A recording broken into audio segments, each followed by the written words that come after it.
Alright, let's get after it and dive into this crucial topic. Tonight we're witnessing a seismic shift in global finance. The petrodollar era is truly over. For 50 years, trading oil for dollars made the US the undisputed financial king of the world. But now, the pillars of that system are crumbling.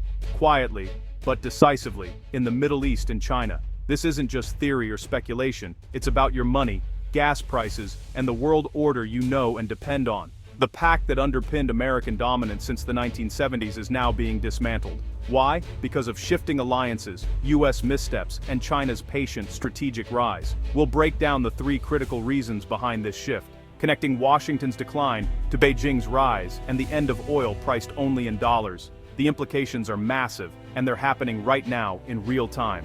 Let's get into it.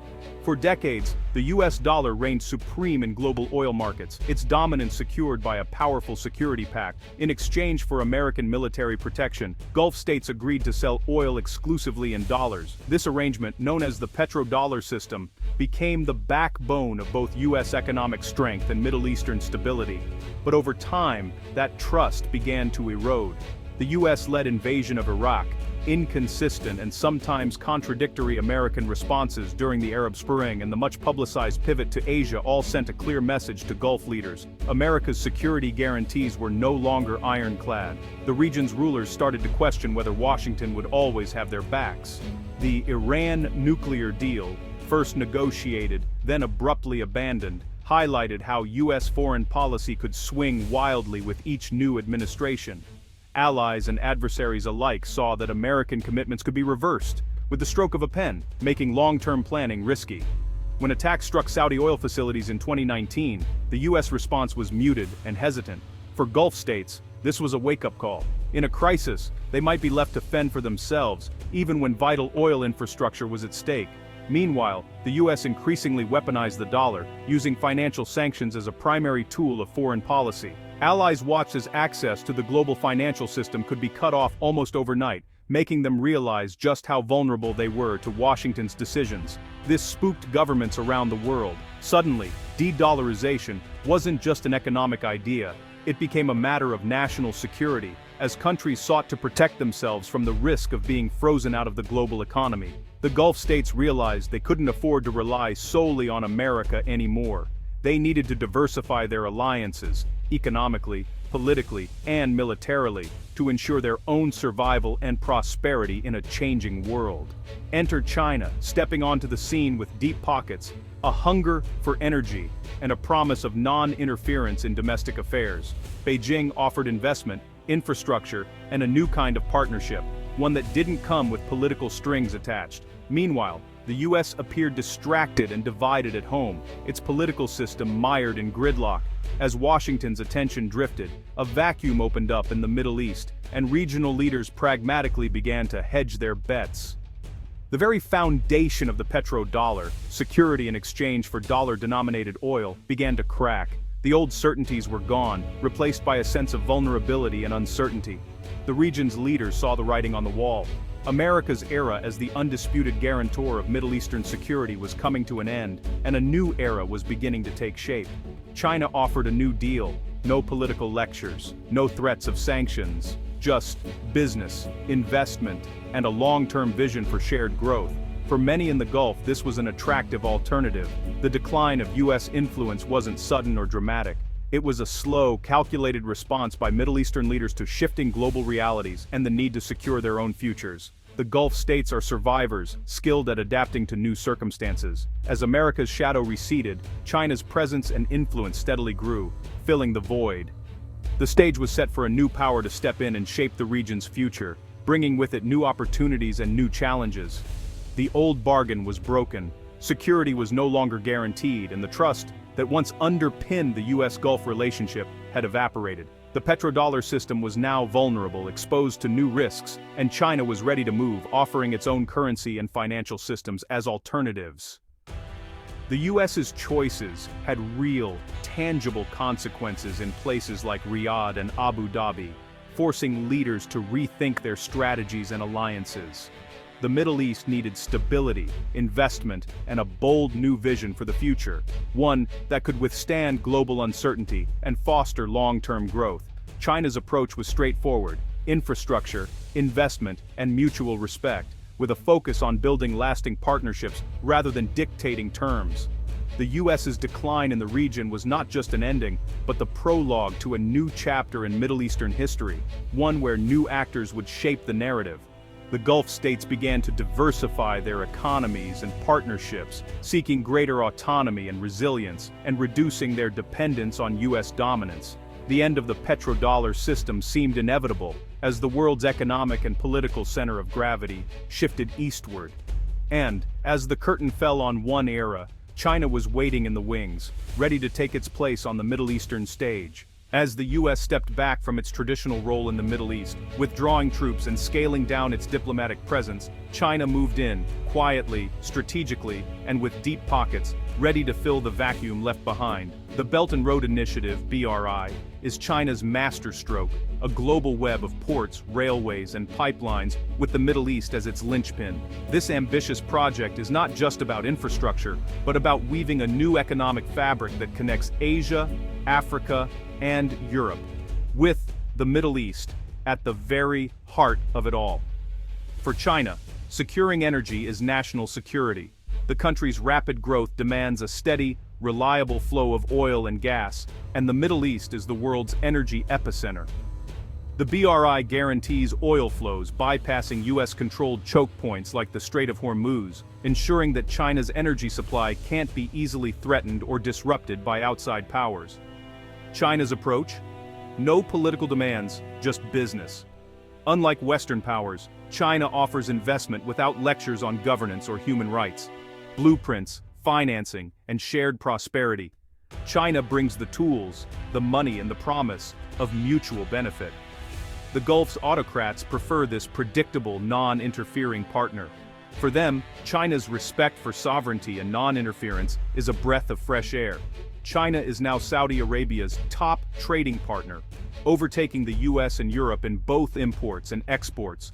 Trade with the region has soared to hundreds of billions of dollars, transforming the economic landscape and deepening interdependence. It's not just oil. China is helping build new cities, develop renewables, and modernize infrastructure, laying the groundwork for a diversified future, and even collaborate on defense, with joint exercises, arms deals, and technology transfers that were once unthinkable. China is embedding itself in the region's economic future, offering tools and capital for diversification, from tech incubators to financial services. The diplomatic payoff? China brokered peace between Saudi Arabia and Iran, something the US never managed, showing its growing influence as a mediator. This proved China's economic power translates into diplomatic clout, reshaping alliances and perceptions across the region.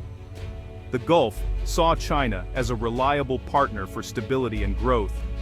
China's strategy, economic partnership, long-term investment, and a commitment to mutual development was winning hearts and minds, and a vision of multipolarity, where no single power dominates, but many cooperate. The BRI physically reorients trade and energy flows from west to east, shifting the center of gravity toward Asia. The Middle East isn't being coerced. It's choosing China, drawn by opportunity, stability, and respect. The US's volatility and sanctions pushed the region to seek alternatives, making China's steady hand even more attractive.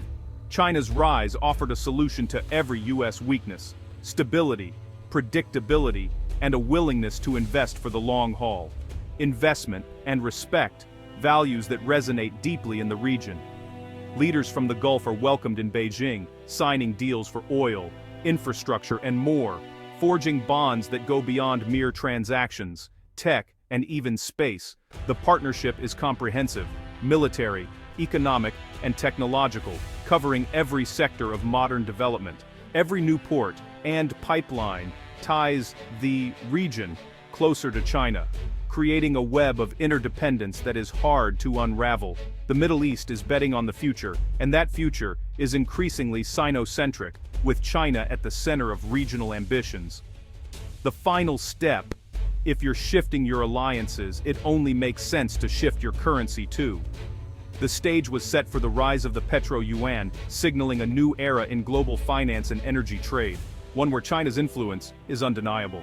The final act in the global oil market is unfolding before our eyes. Oil contracts now being settled in yuan. The petrodollar's decades-long dominance is fading. Fast, the world is witnessing a seismic shift in how oil is bought and sold. In 2018, the Shanghai International Energy Exchange was launched, allowing oil to be traded in yuan for the first time, a direct and bold challenge to the US dollar's supremacy in global energy markets. At first, trading volumes were modest. Many were skeptical that the yuan could ever rival the dollar in oil markets. But as China's economic and diplomatic ties with the Middle East deepened, so did the number and size of yuan-based oil deals. The momentum began to build. Russia, facing heavy Western sanctions, now sells much of its oil to China and India in local currencies, bypassing the dollar entirely.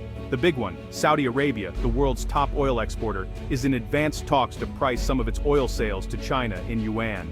If Saudi Arabia, the largest exporter, accepts yuan from China, the largest importer, the petrodollar system as we know it could be fundamentally broken.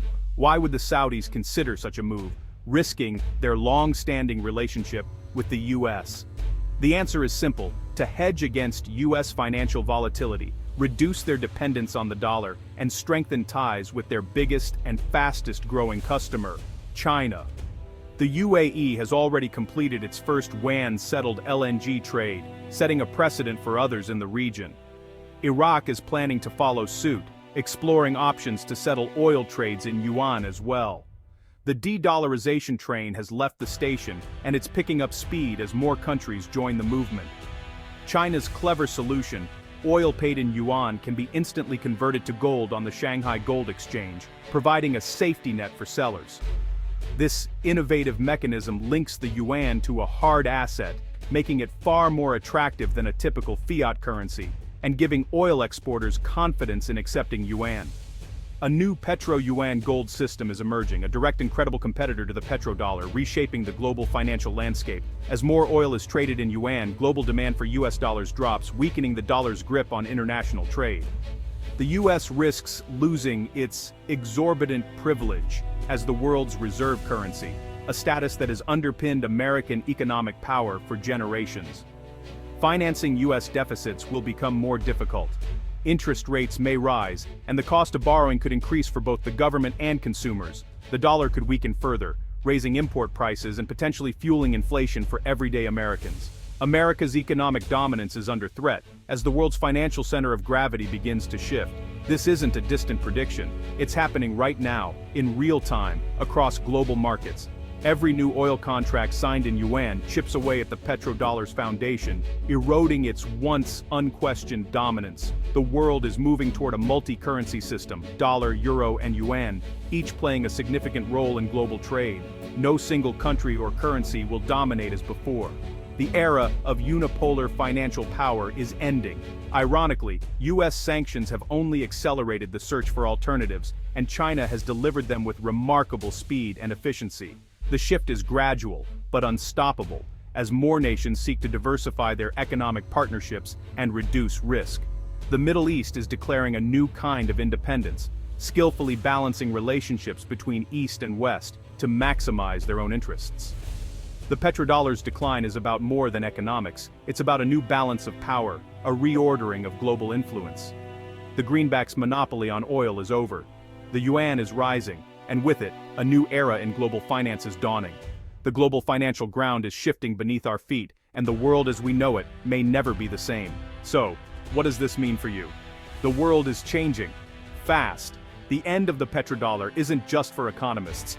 It could mean a weaker dollar, higher import prices, and a challenge to US economic leadership. Waning US influence, China's rise, and the petro-yuan are reshaping global finance.